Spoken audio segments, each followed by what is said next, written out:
BLM Kerala Tamil Nadu Pondicherry. Tamil രാഷ്ട്രീയത്തിലും social മീഡിയയിലും ഇപ്പോൾ തമിഴ്നാട് മുഖ്യമന്ത്രി വിജയുടെ ഒരു പുതിയ ദൃശ്യങ്ങളാണ് വൻതോതിൽ തരംഗമാകുന്നത്.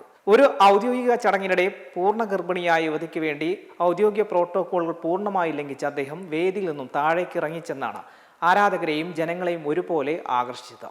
പുതിയ ഉദ്യോഗസ്ഥർക്ക് സർക്കാർ ജോലിയുടെ അപ്പോയിന്റ്മെന്റ് ഓർഡർ കൈമാറുന്ന ചടങ്ങിനിടെയായിരുന്നു ഈ സുന്ദര നിമിഷം അരങ്ങേറിയത്. മുഖ്യമന്ത്രിയുടെ ഈ മാനുഷിക പരിഗണനയിൽ അഭിനന്ദിച്ച് ലക്ഷക്കണക്കിന് ആളുകളാണ് ഇതിനകം രംഗത്തെത്തിയിട്ടുള്ളത്. ചെന്നൈയിലെ പ്രശസ്തമായ കലൈവനാർ രംഗം ഓഡിറ്റോറിയത്തിലായിരുന്നു ഈ നിയമന ഉത്തരവ് കൈമാറൽ പരിപാടി സംഘടിപ്പിച്ചത്. തമിഴ്നാട് PSC മുഖേന വൈദ്യുതി വകുപ്പിൽ പുതുതായി ജോലി ലഭിച്ച 401 ഉദ്യോഗസ്ഥാർത്ഥികൾക്ക് ചടങ്ങിൽ അപ്പോയിന്റ്മെന്റ് ലെറ്ററുകൾ വിതരണം ചെയ്തത്. ഇതിൽ 383 അസിസ്റ്റന്റ് എഞ്ചിനീയർമാരും 18 അസിസ്റ്റന്റ് അക്കൗണ്ടൻസ് ഓഫീസർമാരും ഉൾപ്പെടുന്നു. ഈ ഉദ്യോഗാർത്ഥികളുടെ കൂട്ടത്തിലായിരുന്നു പ്രസവത്തിന് ഏതാനും ദിവസങ്ങൾ മാത്രം ബാക്കിയുള്ള അക്ഷയാലക്ഷ്മി എന്ന യുവതിയും ഉണ്ടായിരുന്നത്. അപ്പോയിന്റ്മെന്റ് ലെറ്റർ വാങ്ങാനായി അക്ഷയാലക്ഷ്മിയുടെ പേര് വേദിയിലേക്ക് വിളിച്ചപ്പോഴാണ് അവർ പൂർണ്ണ ഗർഭിണിയാണെന്ന കാര്യം മുഖ്യമന്ത്രി വിജയുടെ ശ്രദ്ധയിൽപ്പെടുന്നത്.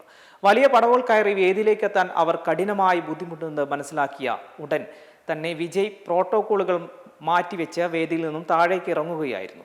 തുടർന്ന് സദസ്സിലിരുന്ന അക്ഷയുടെ അരികിലേക്ക് നേരിട്ടെത്തി അദ്ദേഹം നിയമനം ഉത്തരവ് കൈമാറി.